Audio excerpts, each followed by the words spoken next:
All right. Well, it's the first Bobb Report of the year. Let's go. Let's go. It seems like an eternity since I've been here, but we're back. Okay? And somebody give me a church fan immediately because it's hot. No. About to go to church. So the Bobb Report today is called Answer the Call. So yesterday I got a call, right, from a guy who runs a nonprofit, and I answered the call, right?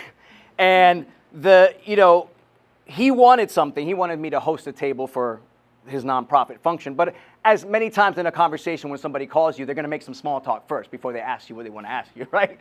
They're going to be, hey, man, how's it doing? How's it going? And, of course, he's like, how's real estate? And the famous question, how's the market? How's the market?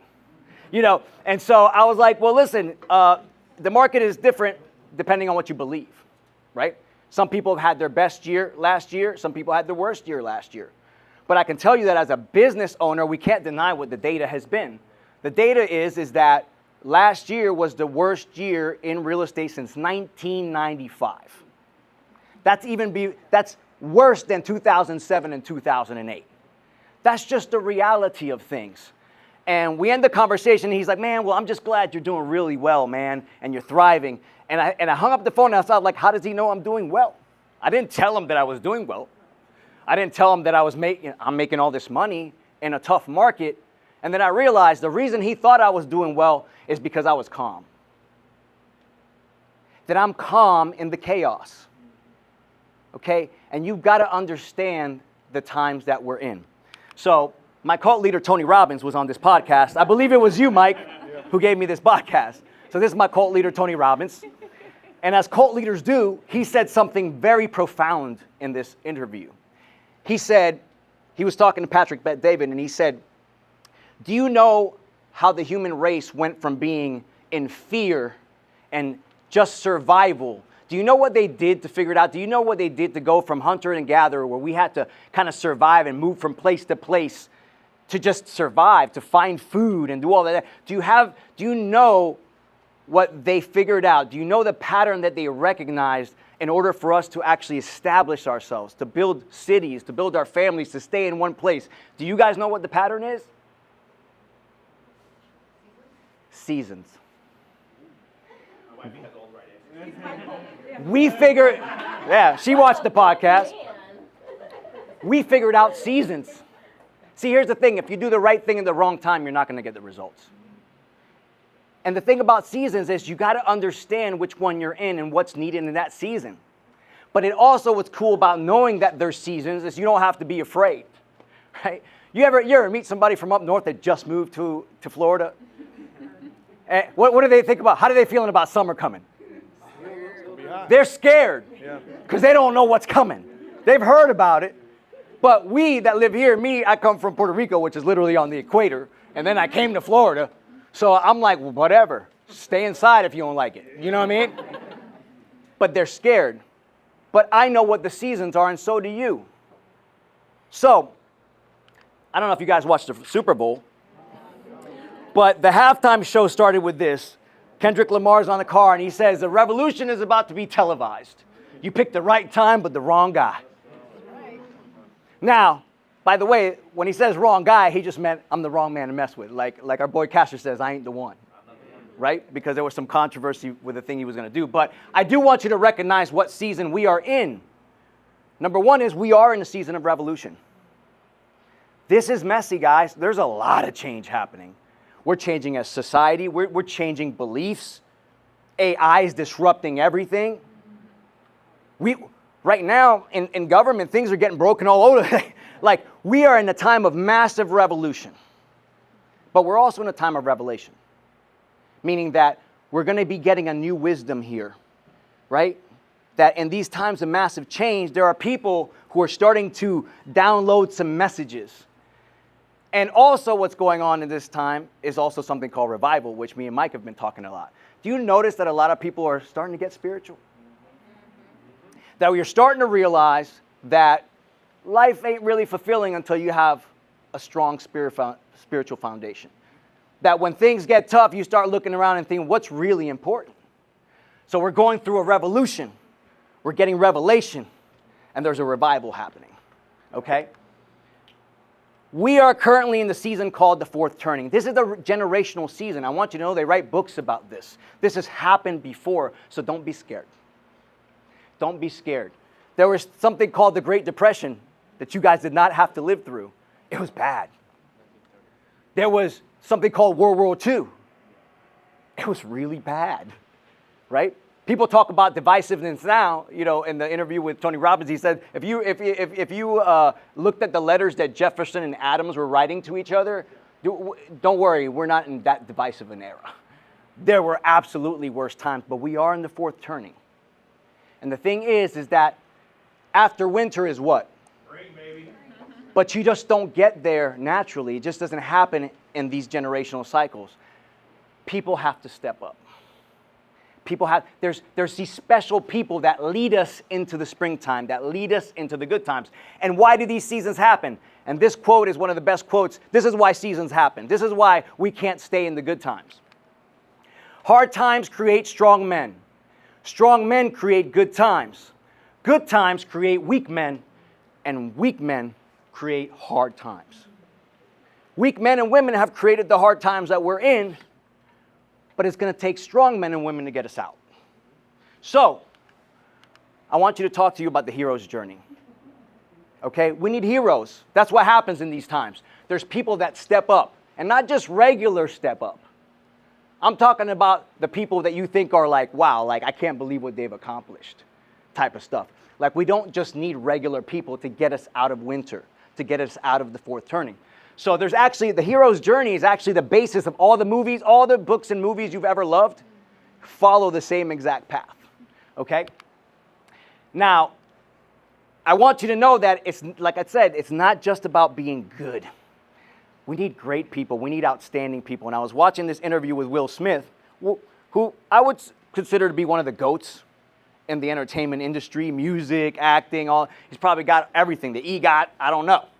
Right? But he said something so awesome. He said, there was one time I was sitting at the screening of the first Bad Boys with the producer of the first Bad Boy movies. As you know, the Bad Boys saga is a pretty strong saga, right? So this was the first Bad Boys. He's sitting there with the producer watching the first screening. The screening gets done, and Will Smith looks at him and says, hey, man, he's like, it's really, really good, man. He's like, I think we're about 90% there.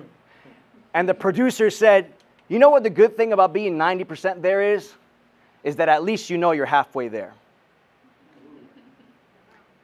Because the difference between 90 and 100 is lifetimes. It's not what you think it is. So in the same interview, Will Smith talks about his son. His son's like a chronic B student. Like, and he's trying to motivate his son, and his son's like, dude, don't worry about it, man. He's like, I get B's, but I know if I wanted to, I could get A's. And he's like, no, you can't.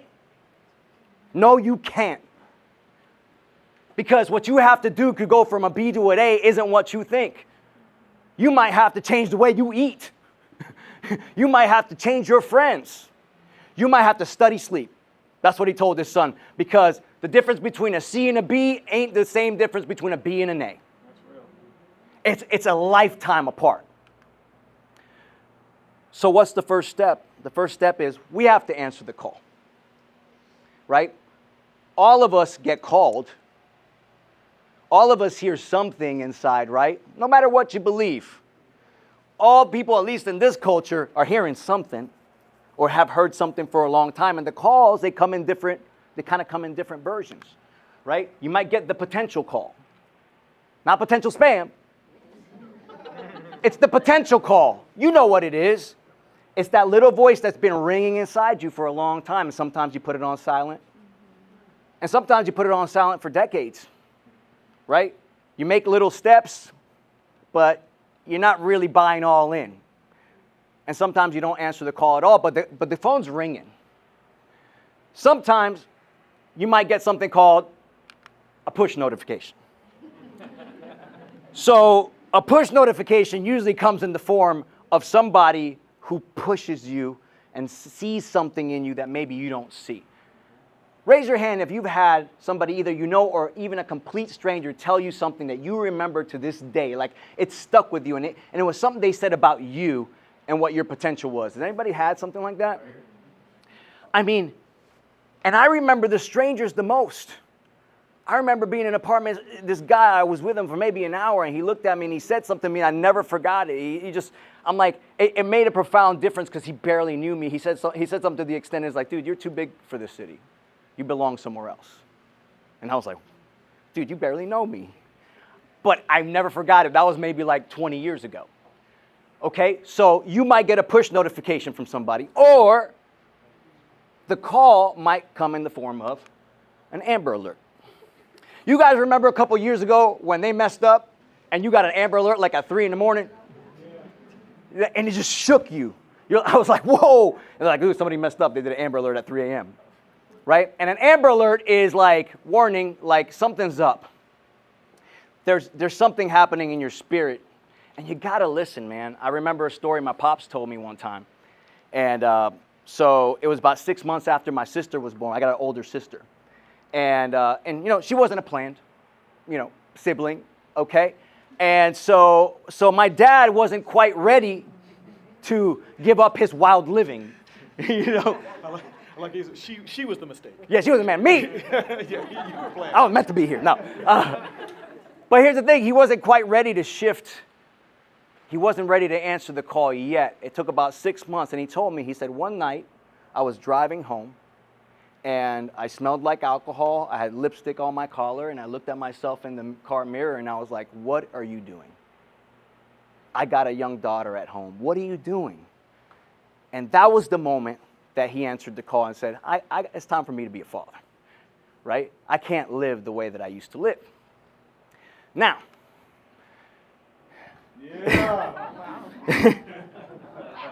here's a second step.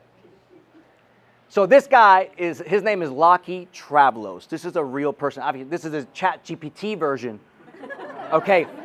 But it's not far off.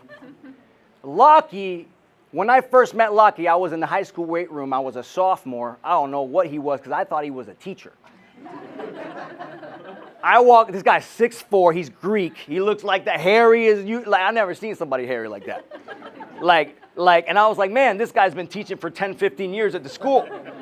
He must be like the strength coach. No, he was on the football team I was about to be on, right? And one day, we were at practice, and I played wide receiver, and he was playing like middle linebacker. And they called this play. They said, and by the way, I was pretty much this size, maybe even a little lighter. And they say, hey, Bobby, we're going to run this play. It's called sweep left crack. And what you're going to do as a wide receiver is you're going to crack back on the linebacker. Meaning I'm going to go run full speed and block this guy, right? And, you try to be a man in football. You're like, I can't say no. Come on. So you're like, all right, yep, step up. And I'm like, oh, man, I got to go all at this. But like this guy's like 280, I don't know, like whatever. And so they snap the ball, and I start running towards this guy. And I was like, man, I got to give it everything if this is going to work out. And right before I get to Lockie, this little voice in my head is like, what are you doing, man? And I went like this. I stuttered a little bit, and he turned around and laid me out. And as I was on my back, staring at the sky, I thought to myself, it would have been better that I either didn't run the play or I would have gone all in. Because you can't play the middle. You can't play the middle. It's worse. See, I've been going through this spiritual shift in my life. I've been trying to answer this call that's been being called in my life. And I had to make a realization that at the end of last year, I was being the worst type of Christian that there is. There's a bad type of Christian. You know what they call them? A lukewarm Christian. They call them a lukewarm Christian. What does that mean? It's like my pastor says, you're a Christian atheist, meaning you believe in God, but you act like he doesn't exist. And I was like, and I had to admit it to myself that I wasn't going all in. It says it right here, I know your deeds, that you're neither cold nor hot. I wish you were either one or the other. So because you are lukewarm, neither hot nor cold, I'm about to spit you out of my mouth. That is how distasteful playing the middle is. This is how distasteful being lukewarm is. You're going to be going all in or you're going to be all out, but don't do what I've been doing. And certainly don't do this in your business. Okay? So, am I get it? Yeah. Okay. It's the word. I'm not going to skip the word. So, I told you every movie you've ever loved has the hero's journey pattern in it. Star Wars is no different. It's actually one of the most famous ones. So, I've been thinking about this hero's journey, and I've been thinking about our culture, because this is a special year, guys. We're in a special season. This is the season of revolution. This is the season of rebellion, of revelation, of revival. So I was like, what's going to be the new vision for the culture? I mean, listen, when Gil years ago came up with the Alliance Group, and I love that name because it represents unity. But I think we need a new swag, and this is not like a rebrand. I just want you to know this in your mind, so this is the energy we bring to it. Because I think we've been a secret culture for too long. I think we've been, the things that are happening here are special. And we can't be a secret culture. So I was looking for a present for Gil for Christmas. And I buy everybody gifts on Amazon because I'm lazy. So I'm on Amazon, and I'm like, and when I buy people gifts, I think about the person that they are, right? And I remember years ago, I bought Gil a chain, right? Actually, I had it custom made. It said Dead Agent Society because it was a brand that we were building. He still wears it, right? He loves it. You broke it?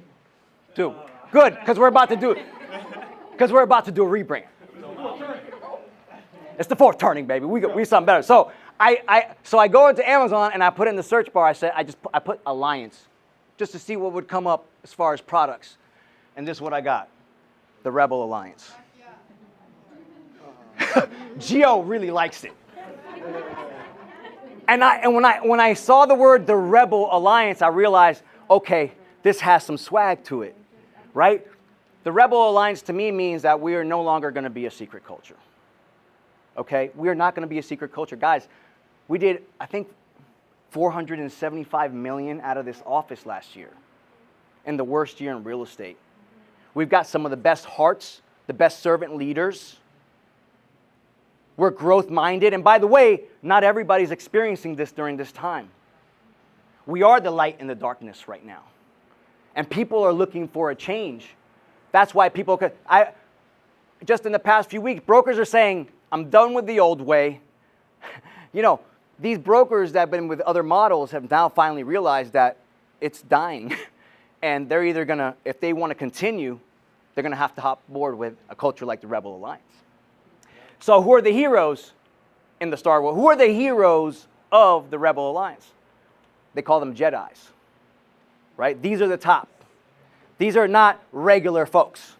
These are folks that exhibit incredible self-discipline, incredible selflessness, and funny enough, they have an incredible connection to the Force. That's what a Jedi is. So I'm asking for Jedis. You know what's funny is I was talking to Deontay the other day, and I told him, you know what's crazy about this culture is there's about 5 to 10 people I can name right now that are going to be nationally or internationally known that came from this office. I can name at least 5 to 10 of them that are going to be nationally and internationally known, not because of real estate, but because they're Jedis, right? They're the GOATs from this office. So let's go over what it's going to take. Number 1, answer the call. You hear it, and it's going to come in that push notification. It's going to come in that potential call, or it could be an Amber Alert. Number 2 is you got to go all in. There is no play in the middle. Either be hot or cold, but don't do this, because you already know the results of that. You've tried that. How many people have tried kind of doing something and have gotten a great result? Not me. Kind of do it, yeah, but 100% of the time I failed by doing it, kind of doing it. Number 3 is you must persevere. Persevere means that no matter what happens, no matter how tough it gets, you are committed to moving forward.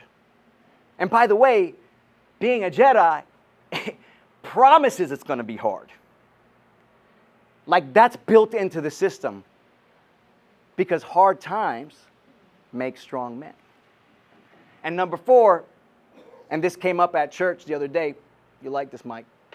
So they were talking about when you're trying to get free of something, when you're trying to get free of your old self, when you're trying to set down bad habits. And they gave an example of being an alcoholic, right? Alcoholics Anonymous. Do you know that they have a 12-step program? And what the pastor was talking about is that oftentimes we make the decision, but we go back. And when we go back, it gets even worse. Like we take that step forward, but we take like 10 steps back. And it's really bad when that happens. And in the 12-step program, the most important way for you to stay free and stay free indeed is to help somebody else. See, the 4th step is you got to coach a Jedi. This is not going to continue until you coach a Jedi. This is, you will slip back until you take the responsibility to be a leader for somebody else. Because that's a bigger responsibility, and that will be the responsibility that keeps this culture going, to leaders creating leaders. So with that being said, I'm going to leave you with a quote from my boy Luke Skywalker. The rebellion is reborn today. The war is just beginning, and I will not be the last Jedi. That's right. That's it.